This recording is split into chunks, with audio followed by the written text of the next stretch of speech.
Namaskar. Today we'll study tuberculosis and anti-tubercular drugs. So tuberculosis is a bacterial disease caused by Mycobacterium tuberculosis. It can be either pulmonary or extrapulmonary. When it affects the lungs, it is called pulmonary tuberculosis. And any organ other than lungs is extrapulmonary, and it includes abdomen, bone, joints, lymph nodes, neurons, meninges. So many organs can be affected. Then it is called extrapulmonary, and in some cases it affects both lungs and other organs. So pulmonary plus extrapulmonary both are there. In that case, it is called disseminated. The challenges with tuberculosis are the mycobacterium is slowly growing, and when we kill it also it is killed very slowly, and it can develop resistance to any single drug, and it can be dormant even after phagocytosis. That's why tuberculosis is difficult to treat. The symptoms of tuberculosis are husky cough, anemia, fatigue, loss of appetite, loss of weight, rapid pulse, evening fever, night sweat, dyspnea, chest pain. So dyspnea, chest pain are there in case of pulmonary tuberculosis.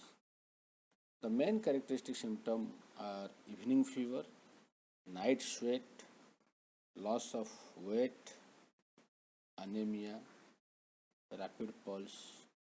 So these are some of the common symptoms of tuberculosis.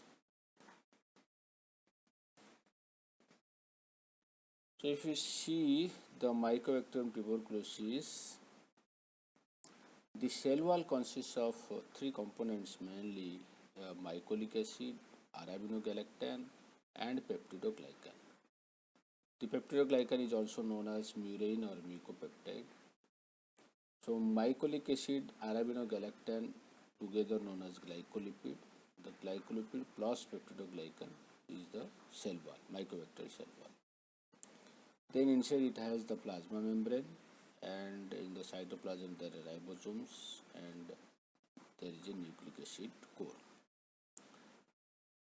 So when we want to target the mycobacterium, either we can target the cell wall or the nucleic acid or the ribosome to inhibit the protein synthesis. So the mycobacterium cell wall, the cell wall synthesis starts with the fatty acid synthase 1 enzyme system, FAS1, which synthesizes saturated fatty acid chains of 16 and 24 carbon atoms. In presence of fatty acid synthase 2 enzymes, they form mycolic acid chains up to 56 carbon atoms. Then these mycolic acids are esterified with arabinogalactan to form the glycolipid. Arabinogalactan is formed from beta-D arabinofuranosyl 1 monophosphoryl decaprenyl in presence of arabinosyl transferase. Then the mycolic acid esterified arabinogalactan called glycolipid in combination with peptidoglycan or mucopeptide forms the peptidoglycan glycolipid complex, or mycolic acid arabinogalactan peptidoglycan complex, and this is nothing but the mycobacterial cell wall.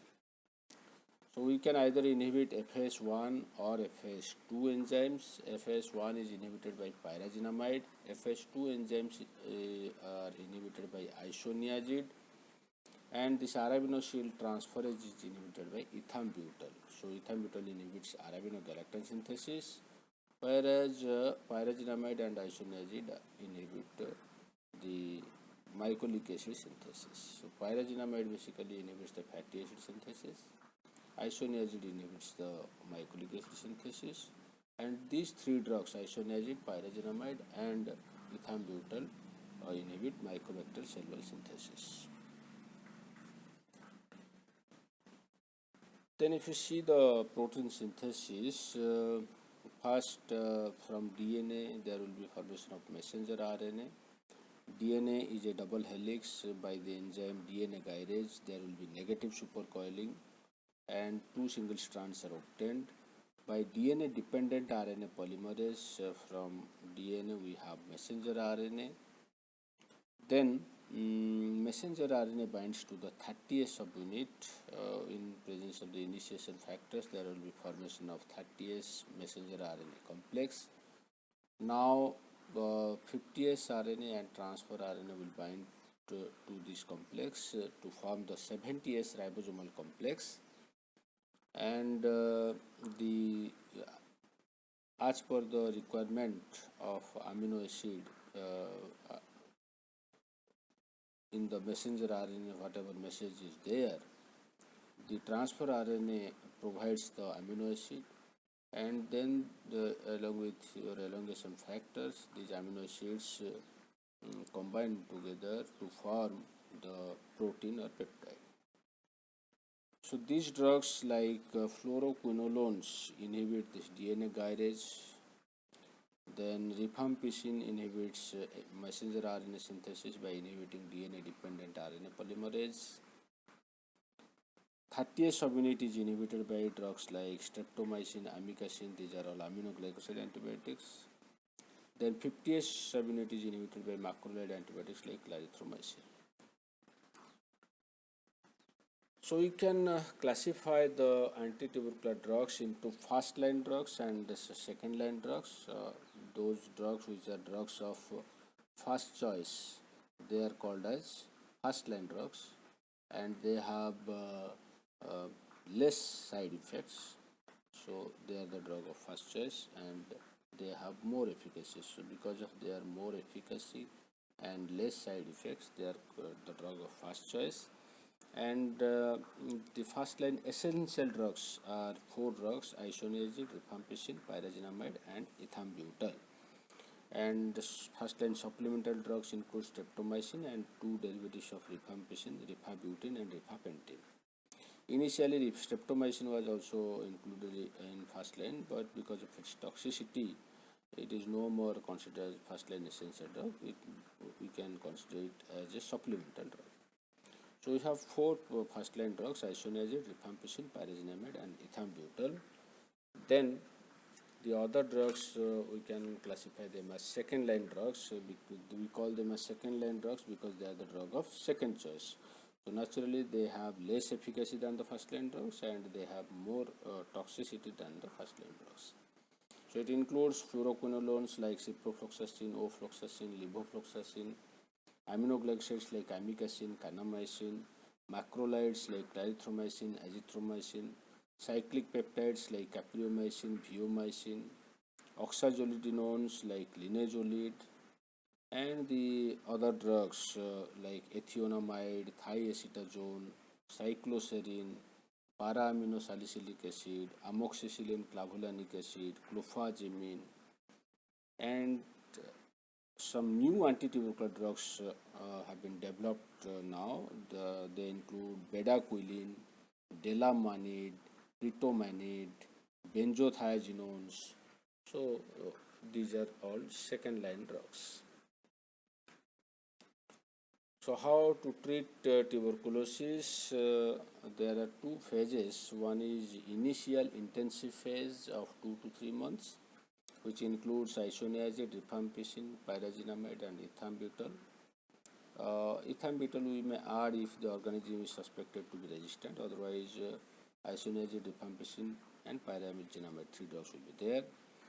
So this is called initial phase, intensive phase.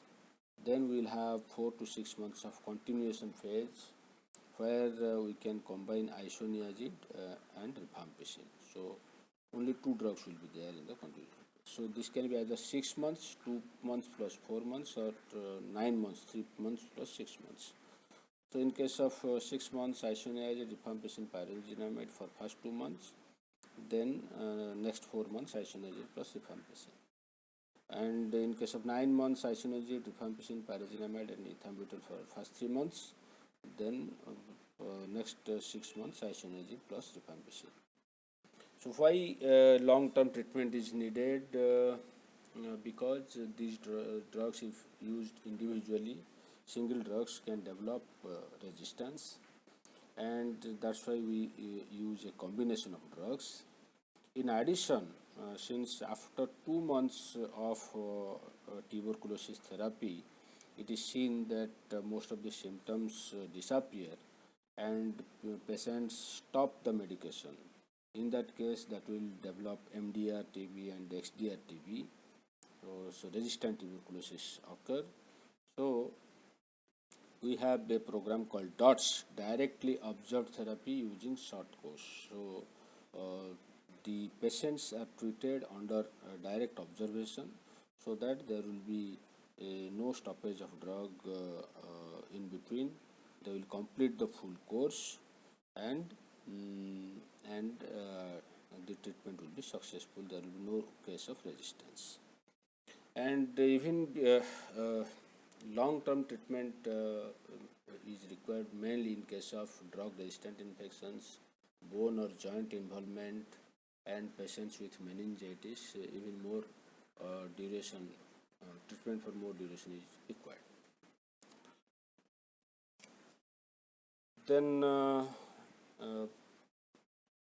the individual drugs, their mechanism of action and side effects, we'll discuss it in the next video. For today, this is all.